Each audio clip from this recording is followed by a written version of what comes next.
Hello aspirants, कैसे हो आप? आज हम लोग डिस्कस करने वाला है आफ्सपा। आफ्सपा का मतलब क्या? Armed forces special power act 1958। ये आफ्सपा है क्या? यहाँ पे उसके फीचर्स क्या है, इसका हिस्टोरिकल बैकग्राउंड क्या है, इसके पॉजिटिव्स क्या है, नेगेटिव्स क्या है, सुप्रीम कोर्ट का क्या कहना है और कौन कौन सी गवर्नमेंट सरकार ने बनाई है। आज हम लोग ये सब कुछ देखेंगे इन डेप्थ रिगार्डिंग आफ्सपा। आइए चलो स्टार्ट करते हैं आफ्सपा के बारे में। अगर मैं अफ्स्पा के बारे में बात करूं, इसका हिस्ट्री या ओरिजिन कहाँ से आया, तो जब हमारा क्विट इंडिया मूवमेंट हुआ था 8 अगस्त 1942 के टाइम पे जब स्टार्ट हुआ था, उस टाइम पे जो वाइसरॉय थे लॉर्ड लिनलिथगो, राइट, जब क्विट इंडिया मूवमेंट स्टार्ट हुआ उस टाइम पे हमारे वाइसरॉय थे लॉर्ड लिनलिथगो। वो लेके आए थे आर्म्ड फोर्सेस। ओके, वो लेके आए थे armed forces special power ordinance act 1942। और ये एक्ट में उन्होंने ये कह दिया कि जो भी मतलब भारत के क्रांतिकारी जो लोग हैं, जो बेसिकली कहीं ना कहीं अंग्रेज सरकार के खिलाफ बगावत कर रहे हैं या उनके खिलाफ अगर वो हथियार उठा रहे हैं, तो यहाँ पे उन्होंने जो उस टाइम पे जो ब्रिटिश की जो फोर्सेस थी उनको दे दिया था free hand, licence to kill in case of arm disturbances. तो ये जो बेसिकली आफ्सपा था वो लाने वाली अंग्रेज सरकार थी। और अंग्रेज सरकार क्यों लेके आई थी? वो उसको लेके आई थी ताकि जो भी हमारे फ्रीडम फाइटर्स है वो उनकी आवाज़ को रोक सके। समझ आया? तो ये उसका एक ब्रीफ था। उसके बाद देखने जाओ, आज़ादी के बाद जब 1947 में इन भारत आज़ाद हुआ, तो हमको पता है कि उस टाइम पे पार्टीशन की वजह से पूरे देश के अंदर कम्युनल दंगे चल रहे थे, कौमी दंगे चल रहे थे। एंड कौमी दंगे को कहीं ना कहीं शांत करने के लिए एंड वो सिचुएशन को अपने कंट्रोल में लाने के लिए भारत सरकार 4 ऑर्डिनेंस लेके आई थी। और ये 4 ऑर्डिनेंस में उन्होंने आफ्सपा को इम्प्लीमेंट किया था in 4 areas. For example Bengal, Assam, east Bengal जो बेसिकली आज का बांग्लादेश है, एंड उस टाइम पे वो ईस्ट पाकिस्तान था, एंड यूनाइटेड प्रोविंस मतलब यूपी। और ये 4 एरियाज में दंगे शांत करने के लिए भारत सरकार 1947 आज़ादी के बाद उन्होंने इम्प्लीमेंट किया था जो अंग्रेज सरकार का armed forces special power act जो था वो। उसके बाद देखो यहाँ पे ये चीज़ होगी कि पोस्ट इंडिपेंडेंस लो आज़ाद हो गया वो सब। उसके बाद देखने जाओ तो इसको हमने ये 3 पार्ट में डिवाइड किया है। गवर्नमेंट यहाँ पे 3 बेसिकली फेजेस में लॉ लेके आई थी। एक था armed forces special powers Assam and Manipur act 1958। दूसरा है AFSPA Punjab and Chandigarh 1983 and Jammu and Kashmir 1990। अब देखो इसको लाने की नीड क्यों लगी। अगर मैं बात करूँ आसाम एंड मणिपुर, 1947 के बाद नागालैंड के अंदर यहाँ पे फॉर्म हुआ था नागा नेशनल काउंसिल एनएनसी। और इसका जो था लीडर वो था अंगामी फिजू। अब फिजू की डिमांड ये थी कि जब तक अंग्रेज थे भारत के अंदर, तब तक नागा के जो लोग हैं, नागा ट्राइब जो है वो नागालैंड का पार्ट, मतलब वो ब्रिटिश इंडिया का पार्ट था, वो मुझे चलेगा। लेकिन अब अंग्रेज जा रहे हैं, अब ब्रिटिशर्स जा रहे हैं, इसलिए अब मुझे यहाँ पे ये देश में नहीं रहना, मुझे अपना खुद का एक देश चाहिए in the name of greater Nagaland या ग्रेटर नागालैंड। एंड बाद में यहाँ पे फिर कहीं ना कहीं यहाँ पे उससे दंगे करने चालू किए इन द स्टेट ऑफ, बोल सकते हो आसाम, मणिपुर, नागालैंड, उन सब में। आसाम के जो लोग थे, Assam is they were demanding Swadhin Asom. Manipur में जो मेतीस थे, they were demanding schedule tribe status. तो बिकॉज ऑफ दिस यहाँ पे सिचुएशन इतनी खराब हो गई कि लास्ट में हमको ये एरिया के अंदर आफ्सपा इंप्लीमेंट करना पड़ा। दूसरा बात है पंजाब एंड चंडीगढ़। देखो पंजाब चंडीगढ़ क्यों, हमको पता है 1983 है। देखो ये वही दौर है जहाँ पे खलिस्तान मूवमेंट जो था, राइट, ये हम देख चुके हमारे प्रीवियस वीडियोस में खलिस्तान मूवमेंट है क्या। सो ये जो खलिस्तान मूवमेंट था वो उस टाइम पे पंजाब में बहुत ज़्यादा पिक में था। ओके, एंड यहाँ पे जो उसके मतलब जो हेड थे जनरल सिंह भिंदरवाल, वो यहाँ पे गोल्डन टेम्पल के अंदर घुस के उन्होंने अकाल तख्त कॉम्प्लेक्स के अंदर अपना पूरा का पूरा मिलिट्री बेस एस्टेब्लिश कर दिया था। और ये बहुत ज़्यादा वायलेंट सिचुएशन हो चुकी थी। एंड इसलिए बाद में उसको कंट्रोल करने के लिए हमने यहाँ पे ये आफ्सपा एक्ट इम्प्लीमेंट किया था 1983। उसके बाद आप देखने जाओ हम लोग ले गए थे जम्मू एंड कश्मीर 1990। एक चीज़ याद रखना कि 19 देखो हमारी हमारे ना 3 युद्ध हुए हैं, हमारे 4 युद्ध हुए हैं with the Pakistan, 1948, 1965, 1971 and 1991 Kargil. उसमें से जो पहले 3 जो वॉर है, 1948 का युद्ध, 1965 का, 1971, जब ये 3 युद्ध पाकिस्तान बैक टू बैक जब हमारे इंडिया के सामने हारा, तो पाकिस्तान को एक चीज़ समझ आ गई थी कि वो इंडिया को कभी भी कन्वेंशनल वॉर में नहीं हरा सकता। कन्वेंशनल वॉर मतलब क्या कि मतलब वो आमने सामने दो देश की आर्मी आ रही एंड वो युद्ध करी, उसमें वो नहीं हरा सकता। इसलिए कहीं ना कहीं इंडिया के अंदर डिस्टर्बेंसेस क्रिएट करने के लिए पाकिस्तान लेके आया था एक मिलिटेंसी का कंसेप्ट। मिलिटेंसी का कंसेप्ट मतलब क्या कि पाकिस्तान ने ये किया, वहाँ से उसने कहीं ना कहीं ट्रेंड लोगों को, जिसको हम कहते हैं जिहादी या आतंकवादी, वो उन्होंने ट्रेंड आतंकवादी को भारत के अंदर इनफिल्ट्रेट करना चालू किया। और यहाँ पे उसने राइट लोगों का ब्रेन वॉश करके उसने यहाँ पे बॉम्ब ब्लास्ट करवाए और यहाँ पे दहशतगर्दी फैलाना चालू की थी। तो ये जो दहशत यहाँ पे जो फैली एक वायलेंस की इन जम्मू एंड कश्मीर, जिसको हम कहते हैं एज ऑफ मिलिटेंसी इन कश्मीर, जहाँ पे कश्मीर जो बेसिकली हमारा स्वर्ग था पहले, राइट, जो एक आतंकवाद की चपेट में आके आज उसकी सिचुएशन बहुत ज़्यादा ख़राब हो गई है। ओके, वो उसका स्पेशली रीज़न क्या था, वो मिलिटेंसी। तो उसको कंट्रोल करने के लिए हम लोग लेके आए थे AFSPA special powers act 1990 in Jammu and Kashmir.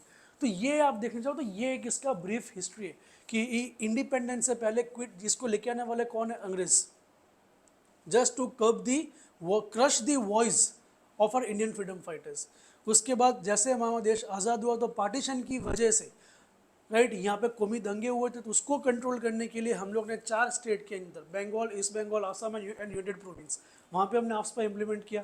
And बाद में कहना कि ये हमने यहाँ पे ये 3 एरियाज में, ये 3 एक्ट में हम लोग लेके आए थे आफ्सपा। समझ आ रहा है फ्रेंड्स?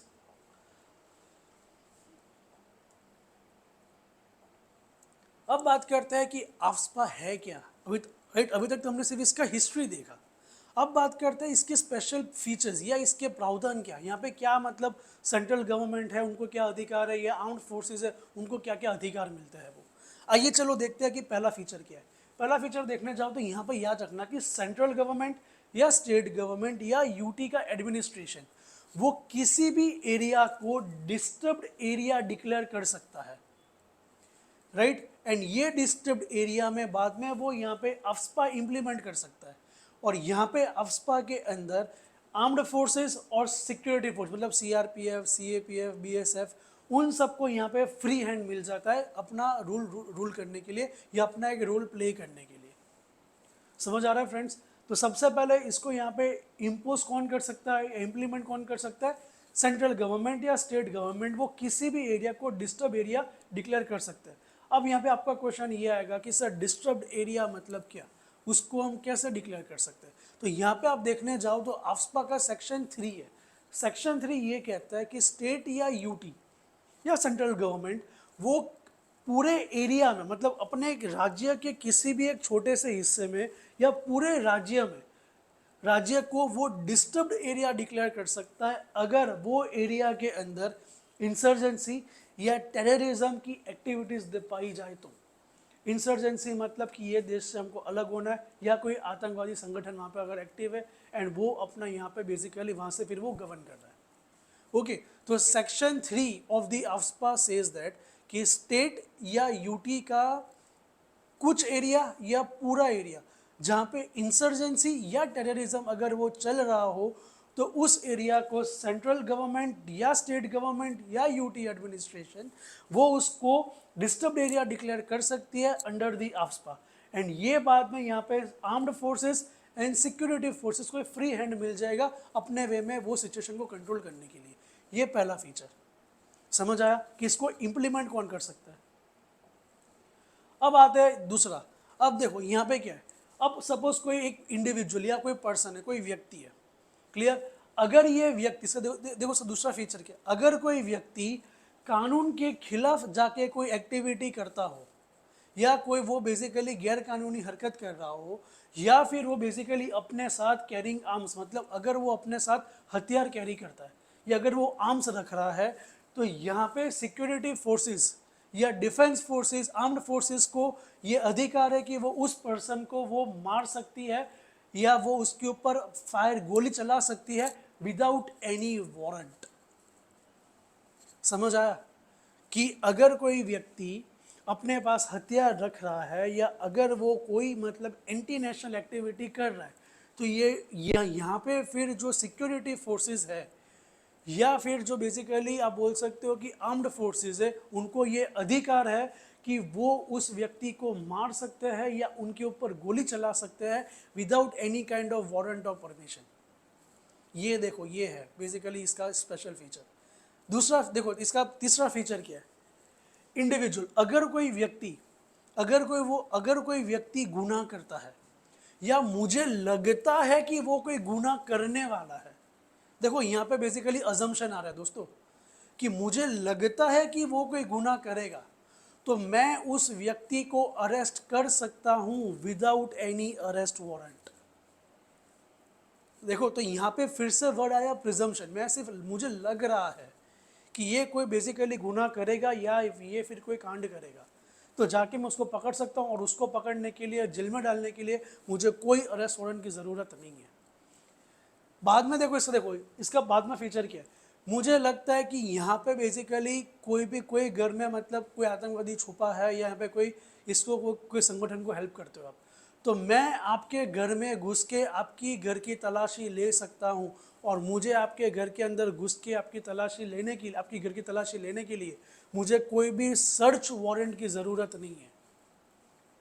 ओके तो ऐसा कई बार हुआ है कि रात को कभी मैं सडनली आर्म फोर्सेस आई, आपके घर में घुस गई और आपके पूरे घर की तलाशी लेके कपड़े यहाँ से उलट पुलट करके वो चली गई और वो आपको अरेस्ट वारंट बताएगी भी नहीं, एंड क्यों आए मतलब वो भी आपको नहीं बताएंगे।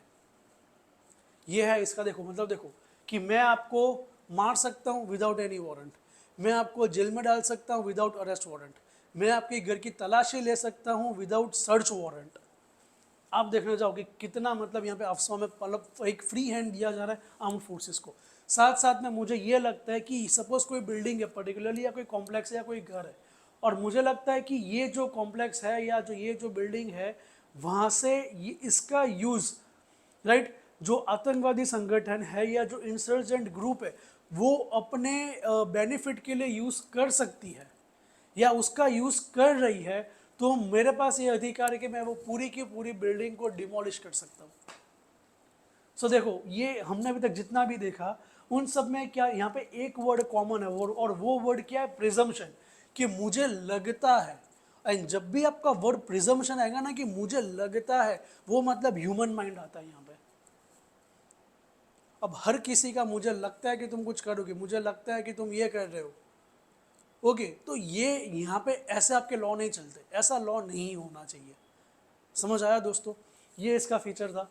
अब इन सब के ऊपर यहाँ पे इसका आता है सेक्शन 6 ऑफ द आस्पा, जो सबसे ज़्यादा बेसिकली बोल सकते हो क्रिटिसाइज किया जाता है। सेक्शन 6 ऑफ द आस्पा ये कहता है कि सबसे पहली चीज़, अगर सपोज आर्म्ड फोर्सेस से कोई गलती हो जाती है, सपोज कोई वो अगर किसी बेगुनाह को मार देता है, ओके राइट, तो ऐसे केस में उनको मिलती है कंप्लीट इम्यूनिटी। कंप्लीट इम्यूनिटी मतलब कि आप उनके ऊपर कोर्ट केस नहीं कर सकते, एंड अगर आपको उनके ऊपर कोई भी कार्रवाई करनी है तो सबसे पहले आपको सेंट्रल गवर्नमेंट की परमिशन लेनी पड़ेगी। समझ आया? तो आप देखो कि यहाँ पे सेक्शन 6 ये कहता है कि अगर किसी सिक्योरिटी फोर्सेस वाले से किसी एक बेगुनाह की जान चली जाती है फायरिंग में, तो आप उनके ऊपर कोर्ट में नहीं जा सकते, आप उनके ऊपर कोर्ट केस नहीं कर सकते। एंड अगर आपको कोर्ट केस करना है तो आपको सबसे पहले सेंट्रल गवर्नमेंट की परमिशन लेनी पड़ेगी। और गवर्नमेंट यहाँ पे ये कहते हैं कि ये जो सेक्शन 6 है जहाँ पे हम लोग कंप्लीट इम्यूनिटी दे रहे हैं राइट, वो हम लोग इसलिए दे रहे हैं ताकि जो आर्म्ड फोर्सेस है उनका एक मोरल बूस्ट हो। बट डोंट यू थिंक यहाँ पे कॉन्फ्लिक्ट ऑफ इंटरेस्ट आ रहा है ना? क्योंकि देखो इसको इम्प्लीमेंट करने के लिए आपको गवर्नमेंट की परमिशन, तो सरकार ने आपको परमिशन दी कि आप जाके ये चीज़ कर सकते हो, एंड बाद में आपको सरकार के पास से जाना है, परमिशन लेना है अगर आपको उनके खिलाफ केस करना है तो। सो यहाँ पे कॉन्फ्लिक्ट ऑफ इंटरेस्ट आता है। समझ आया? तो देखो ये सारे यहाँ पे प्रावधान आता है ऑफ द आस्पा और ये सारे उसके फीचर्स है। आई होप आपको ये फीचर्स काफ़ी अच्छे से समझ आ रहे होंगे। अब बात करते हैं, चलो now let's just analyse this particular कि भाई क्या ये एक्ट में क्या सही है क्या गलत है वो। अगर मैं इसके नेगेटिव्स के बारे में बात करूँ कि यहाँ पे क्या क्या खामियाँ हैं, पहली चीज़ ये है कि it is a colonial legacy. हमने अभी तक देखा ये कि ये ब्रिटिश सरकार लेके आई थी, अंग्रेज लेके आए थे टू कर्ब या crush the voice of our freedom fighters. Okay तो पहला इसका ड्रॉबैक यही है कि आप ये अंग्रेज को जा चुके, अब 75 ईयर्स हो चुके, तो अभी भी क्यों तुम ये लॉ यहाँ पे इसको इम्प्लीमेंट कर रहे हो।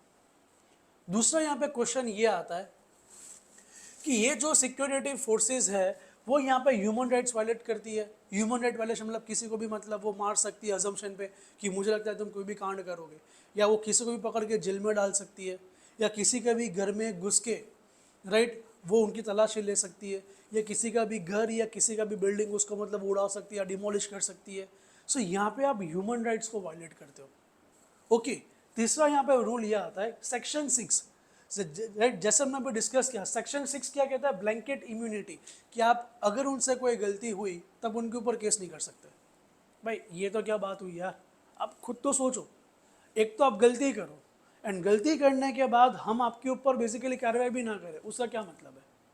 ओके, तो ये इसका ड्रॉबैक है। उसके ऊपर ये हमारा फंडामेंटल राइट आर्टिकल 21 वायलेट करता है। 21 मतलब क्या? 21 क्या कहता है? राइट टू लाइफ, कि हर किसी को यहाँ पे राइट जीने का अधिकार है। Right to life and live with dignity, that to a respectable life. ये सुप्रीम कोर्ट का ये मानना है कि there is no life without dignity. इज्जत के बिना राइट, अगर किसी पर्सन की अगर इज्जत नहीं है ना, रिस्पेक्ट नहीं है, तो उसकी मतलब लाइफ का कोई वैल्यू नहीं या पर्पस नहीं है। तो यहाँ पे आप किसी घर में किसके ऊपर आप ये आरोप लगा दे रहे हो, जेल में डाल दे रहे हो, तो डोंट यू थिंक आप आर्टिकल 21 वायलेट करते हो? दूसरा आर्टिकल 22 जो आपका फंडामेंट वो आता है अगेंस्ट प्रिवेंटिव डिटेंशन, कि अगर आपको अरेस्ट करना है तो आपको ग्राउंड्स ऑफ अरेस्ट भी कन्वे करना होगा कि आपको क्यों अरेस्ट किया गया, राइट। लेकिन यहाँ पर तो आपको मतलब वो भी नहीं बता रहे कि क्यों अरेस्ट किया गया, प्लस मुझे I don't need any kind of arrest warrant. समझ आ रहा है? तो ये वो चीज़ चल रहा है। सो ये सारे इसके ड्रॉबैक्स हैं कि क्यों बेसिकली क्या क्या चीज़ें यहाँ पे खराब हो रही है, हमको क्या क्या चीज़ें चेंज करनी है। चलो अब बात करते हैं इसके पॉजिटिव्स कि यहाँ पे क्या क्या चीज़ें अच्छी थी। पहली चीज़ देखने जाओ, ये मतलब यहाँ पर ये कहते it is a necessary evil. Necessary evil का मतलब क्या? कि देखो यार, सरकार का मानना ये है कि आतंकवादी जैसे लोग या इंसर्जेंट या मिलिटेंट जैसे लोगों को कंट्रोल करने के लिए ये लॉ ज़रूरी है। ये मतलब वही है, इंजेक्शन मारोगे तो दर्द तो होगा, but in the long run वो इंजेक्शन आपके लिए यूजफुल होगा। इसीलिए कहा गया it is a necessary evil, क्योंकि यहाँ पे यहाँ पे आप आतंकवादी लोगों के साथ बातचीत नहीं कर सकते, क्योंकि यार वो बॉम्ब लेके आते हैं, वो यहाँ पे गन लेके आ रहे हैं, तो क्या बातचीत करोगे आप उनके साथ? समझ आया फ्रेंड्स? तो ये वो चीज़ है, इसलिए कहा गया it is a necessary evil. दूसरा, सरकार ये कहती है कि हम लोग यहाँ पे कंप्लीट इम्यूनिटी नहीं दे रहे, और गवर्नमेंट ने अपने ये पॉइंट को ये कह के जस्टिफाई किया कि सबसे पहले आप देखने जाओ तो यहाँ पे गवर्नमेंट कहती है केस ऑफ अमशीपुरा। अमशीपुरा नाम का प्लेस था जहाँ पे फेक एनकाउंटर्स हुए थे। तो गवर्नमेंट ने ये कहा कि हमने वो जितने भी वहाँ पे ऑफिसर्स थे जो अमशीपुरा केस में फेक एनकाउंटर्स के लिए रिस्पॉन्सिबल थे, हमने उन सबके ऊपर कार्रवाई की एंड बाद में हमने वो सारे ऑफिसर्स का कोर्ट मार्शल किया। सो आप जो यहाँ पे एलिगेशंस लगा रहे हो कि भाई कंप्लीट इम्यूनिटी है या ब्लैंकेट इम्यूनिटी है, वो है ही नहीं। एंड देखो, अगर यहाँ पे गवर्नमेंट ये कहती है कि भाई हम लोग यहाँ पे कोर्ट मार्शल किया है, तो कहना इसे कि ये एक्ट अकाउंटेबिलिटी भी लेके आता है कि यस, कि यहाँ पे वो रिस्पॉन्सिबल भी है कि आप ऐसे ही कुछ नहीं कर सकते। क्लियर? बाद में गवर्नमेंट ये कहती है कि हाँ, हम लोग ने यहाँ पे देखो, ये लिखा नहीं है आफ्सपा के अंदर, but it is a general rule कि अगर आपको किसी के ऊपर गोली चलानी है, किसी को मारना है ना, उससे पहले आप एक उसको वार्निंग देते हो। वार्निंग इन द सेंस कि आप ओपन एक हवा में एयर फायर करते हो कि रुक जाओ। हमने ये चीज़ बहुत सारे मतलब बॉलीवुड मूवीज़ में भी देखी होगी कि पुलिस वाले किसी भी मतलब गुंडे को या टेररिस्ट को गोली मारने से पहले वो एक हवा में एयर फायर करती है। It is a kind of a warning, right. तो आपको यहाँ पे बेसिकली वार्निंग मतलब you have to give the warning मारने से पहले। साथ साथ में गवर्नमेंट ने ये बोला कि जिस जिस स्टेट्स के अंदर आफ्सपा इम्प्लीमेंट किया है, सपोज मैंने जम्मू एंड कश्मीर में इम्प्लीमेंट किया या मणिपुर के अंदर इम्प्लीमेंट किया या आसाम के अंदर इम्प्लीमेंट किया, तो यहाँ पे हम लोग एक कमेटी बनाएंगे और ये कमेटी हर 6 महीने वो वहाँ की जो सिचुएशन है उसको रिव्यू करेगी एंड बाद में हमको ये रिपोर्ट सबमिट करेगी कि अभी भी यहाँ पे आफ्सपा इम्प्लीमेंट करने की ज़रूरत है या उसको हम लोग रिपील कर दें या हटा सकते हैं। क्लियर? तो ये देखो, ये सारे उसके पॉजिटिव्स है और ये सारे उसके नेगेटिव्स है। समझ आया दोस्तों कि क्या पॉजिटिव्स है एंड क्या नेगेटिव्स है वो? अब बात करते हैं यहाँ पर रिगार्डिंग सुप्रीम कोर्ट के जजमेंट्स कि कौन कौन से सुप्रीम कोर्ट के जजमेंट है रिगार्डिंग आफ्सपा। पहला जजमेंट आता है वो आता है Naga people's movement of human rights versus union of India 1998। और यहाँ पे सुप्रीम कोर्ट ने ये कहा कि नागालैंड एंड मणिपुर के अंदर गवर्नमेंट ने जो भी एक्शंस लिए दे आर नॉट अनरीजनेबल, में जो भी एक्शंस लिए हैं या जो भी इंटेंशंस थे आफ्सपा इम्प्लीमेंट करने के, वो सारे के सारे वैलिड है, दे आर नॉट अनरीजनेबल, और इसलिए ये लॉ को आपको कंटिन्यू रखना ही पड़ेगा। समझ आ रहा है फ्रेंड्स?